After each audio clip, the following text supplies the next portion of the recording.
Still on ASEAN, ahead of the upcoming G20 and EPIC summits, ASEAN TV reporter Panu Wongcha-um takes a look at what economic movers and shakers have been saying about the economic outlook for Asia in the current state of global economic imbalances. More details in this report.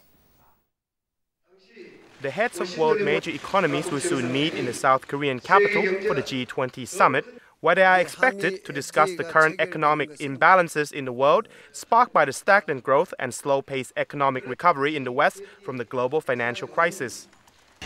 The current state of play have led Dr. Supachai Panichapak, the former Director General of the World Trade Organization and the current Secretary General of the UN Conference on Trade and Development, to suggest that Asia should form its own regional financial architecture in a bid to balance out the world's economic order.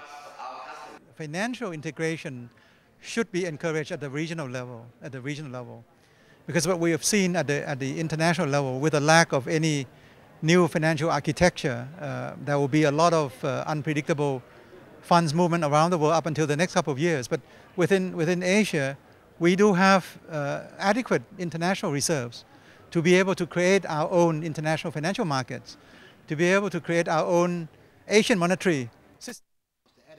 For Southeast Asia, the Asian Development Bank Vice President C. Lawrence Greenwood Jr. suggested that Southeast Asian countries need to increase the level of investment in the region in order to rebalance its economic growth. For rebalancing of growth, most of the world thinks about the two big countries, China and the United States, where the United States has to increase savings, reduce consumption. China needs to increase consumption and reduce savings. Southeast Asia is slightly different. In Southeast Asia, the rebalancing agenda is principally increasing investment. So the investment to GDP ratio needs to increase throughout Southeast Asia. The ADB Vice President points out that many parts of Southeast Asia has infrastructure gaps and thus need to invest more in its basic infrastructure, ranging from transportation and energy linkages to health and education, in order to generate more growth and create more economic opportunities for the people in this region. Most importantly, Greenwood points out that regional economic integration will be a key step for the rebalancing of growth in Southeast Asia. Regional integration is going to be a part of this rebalancing agenda for the region, because that creates new economic opportunities as the U.S. market and European markets are going to be quite weak. Aggregate demand won't be coming so strongly from there. They need to seek other opportunities for that, and one opportunity is right here within the Asian region. So increasing economic integration will also increase economic opportunities, will increase investment, and that will support growth.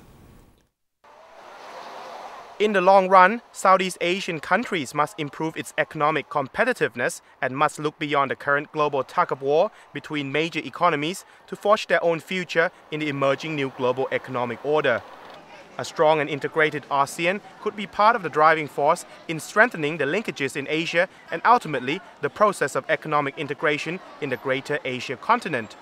The question is, can the 10 economies of Southeast Asia take full advantage of the changing world order and be in the economic driver's seat in the future?